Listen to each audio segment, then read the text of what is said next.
पिछले एपिसोड में यूजुकी की किसी लौंडे के साथ मीटिंग थी, जिस वजह से यूजुकी और आकागामी वहां से निकल गए थे, पर वो लोग एक ट्रक में फंस जाते हैं। चैप्टर 4 की स्टार्टिंग उसी ट्रक से होती है। आकागामी जैसे तैसे उस ट्रक को हैंडल करता है और ड्राइव करके यूजुकी को वहां पहुंचा देता है, जहां यूजुकी उसका शुक्रिया करती है और उस आदमी के पास अपनी फर्स्ट मीटिंग के लिए चली जाती है। यहाँ आकागामी को उसी टेम्पल के एक पुजारिन मिलती है, जो उसे जबरदस्ती वहां के काम के लिए अंदर ले जाती है। खैर, जिस बंदे को यूजुकी सेट करने आई थी उसका नाम कीजो था। उसके लिए वो आदमी काफी बड़ा था और ये बात कीजो को भी पता थी कि यूजुकी उसके लिए काफी छोटी है। वो पूछता है कि आखिर क्या रीजन है कि तुम इतनी जल्दी शादी करना चाहती हो। यूजुकी बताती है।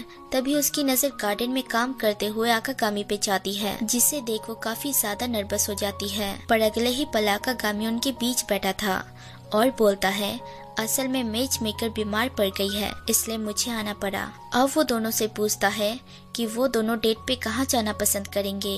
कीजो बोलता है मूवी पे। ये सुन आकागामी को हार्ट अटैक आने लगता है, क्योंकि आकागामी ठरकी था और उसके दिमाग में बस कचरा आता है। और जैसे जैसे वो कीजो से सवाल कर रहा था, वैसे वैसे ही वो यूजुकी को गलत सिचुएशन में इमेजिन कर रहा था। यही करते हुए उस लौंडे की टैब बोल जाती है और वो बेहोश हो जाता है। खैर, उससे फर्क नहीं पड़ता।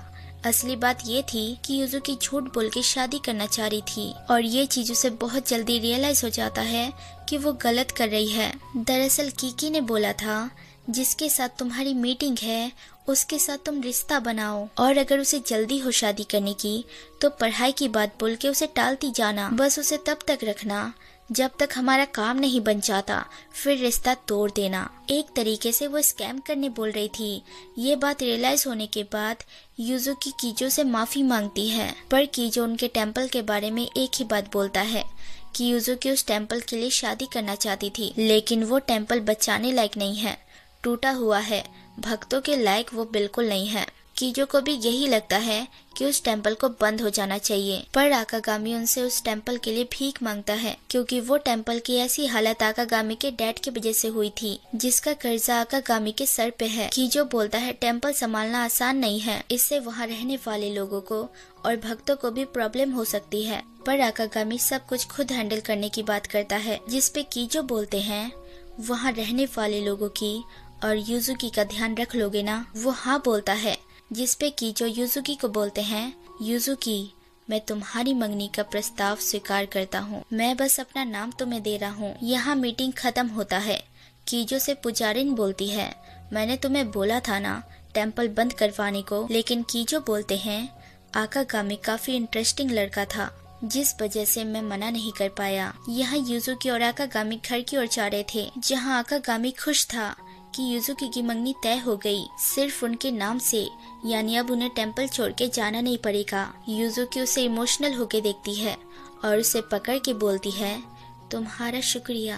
अब काफी रात हो गई थी, इसलिए उन्हें कोई भी टैक्सी, ट्रेन, ड्राइवर, ऑटो, गाड़ी कुछ नहीं मिलता, जिस वजह से वो लोग किसी होटल में रुकने का सोचते हैं।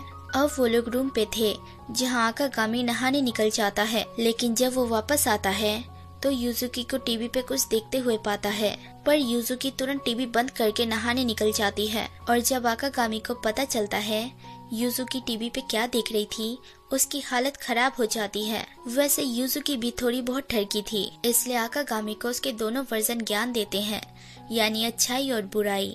जब यूजुकी नहा के आती है तो आकागामी को बंधा हुआ पाती है। आकागामी बोलता है, मैं तुम्हें कुछ नहीं करूँगा, आराम से सो जाओ। उसे देख यूजुकी उसकी आंखों में पट्टी बांध देती है और आराम से सो जाती है।